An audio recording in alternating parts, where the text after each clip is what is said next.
प्रवेश चौधरी जी, नहीं एक सेकंड, प्रवेश जी के बाद एक सेकंड, आप दोनों से बात हो रही है। प्रवेश जी का नजरिया इसमें लेना आवश्यक है। प्रवेश जी, क्या ट्रस्ट की स्थापना के समय से ही कुछ चीजें अगर की जाती, उन पर ध्यान दिया जाता तो स्थिति यहां तक नहीं पहुंचती? ऐसा कुछ भी नहीं है, स्थिति अब बहुत अच्छी है। ट्रस्ट बहुत अच्छे से सारी व्यवस्थाओं को कर रहा है। कहीं कोई प्रश्न खड़ा हुआ है?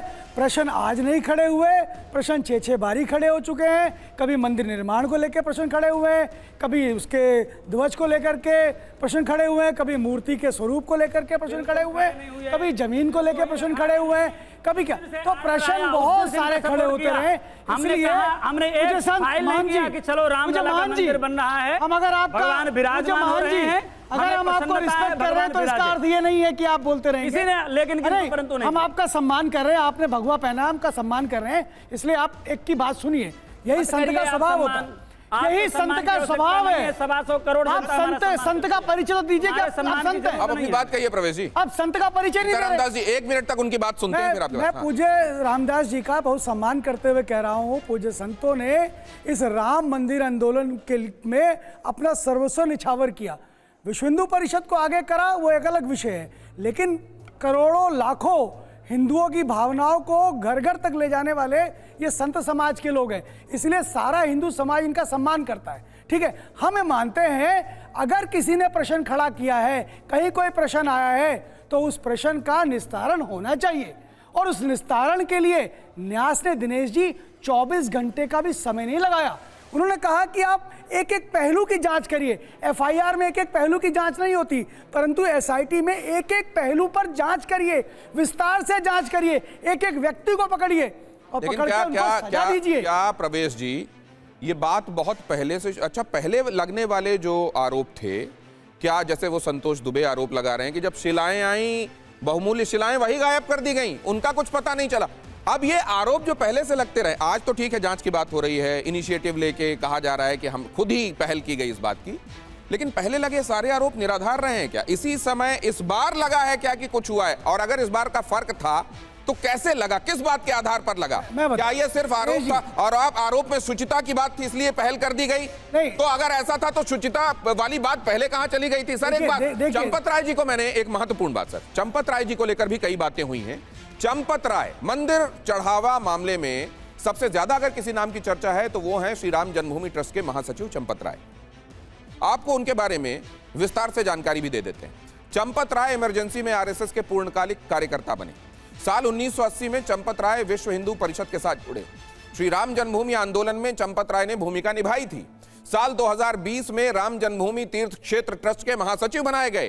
राम मंदिर का प्रशासनिक रोजमर्रा का काम चंपत राय के हाथ में ही था। चढ़ावा विवाद में चंपत राय के करीबियों पर भी आरोप लगे हैं। लेकिन विवादों के बीच राम मंदिर परिसर में शेषावतार मंदिर का ध्वजारोहण कार्यक्रम हुआ था। वैदिक मंत्रोच्चार, पूजा अर्चना और धार्मिक अनुष्ठानों के बीच में शेषावतार मंदिर पर धर्म ध्वज स्थापित किया गया। इस कार्यक्रम में करीब 3000 विशेष अतिथियों को आमंत्रित किया गया था, जिसमें बड़ी संख्या में संत, धर्माचार्य और ट्रस्ट से जुड़े पदाधिकारी शामिल थे। ट्रस्ट के सदस्य अनिल मिश्रा और गोपाल जी कार्यक्रम में मौजूद थे। ट्रस्ट के महासचिव चंपत राय भी कार्यक्रम में मौजूद थे। इस दौरान चंपत राय ने मंच से क्या कहा था, सुनिए। विश्वास है कि उनके पूर्वजों ने अपने हाथ से लिखी है, ये उनके घर में सुरक्षित थी। राम जन्मभूमि तीर्थ क्षेत्र एक संग्रहालय भी बना रहा है, राम कथा संग्रहालय।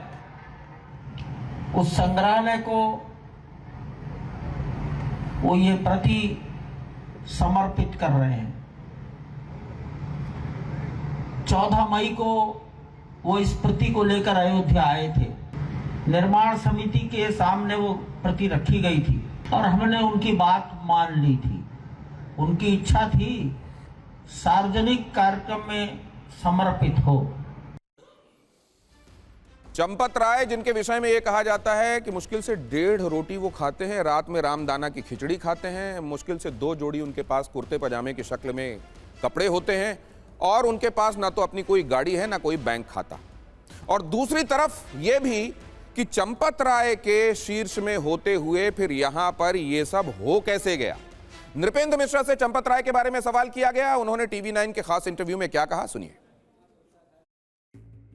चंपत राय जी निष्कलंक हैं, उनका परिवार नहीं है, कोई वो अपना बैंक अकाउंट नहीं रखते क्योंकि वो ट्रस्ट से जो खर्चा है उनका चलता है। मैं नहीं समझता कि वह यदि ऐसा हुआ है तो उसमें किसी प्रकार से वो जुड़े हैं। सबसे 20-20 सेकंड का कमेंट इस पे लूंगा, सीताराम दास जी आपसे। ये ऐसा है, चंपत राय को अकाउंट की जरूरत नहीं है। जो स्वयं चारों तरफ से पैसे से घिरे बैठे हैं उन्हें भला अकाउंट की जरूरत क्या है। और एक बात, लोग कहते हैं कि एक रोटी खाते साबूदाना खाते हैं। इतना पैसा खाने वाले को भैया रोटी की जरूरत क्या पड़ेगी? वो रोटी खाते नहीं है। ये नहीं, क्या खाया के पैसा महाराज जी, संजय राणा जी, महाराज जी आपको ये लगता है क्या कि जांच के पहले, जांच की पूर्णता के पहले क्या ऐसे आरोप किसी व्यक्ति पर लगाने चाहिए? क्या उसका ये चरित्र हनन नहीं है? ये मैं आपके पास आऊंगा सर, मैं आपके, लेकिन मैं प्रवेश चौधरी जी के पास एक सवाल सर।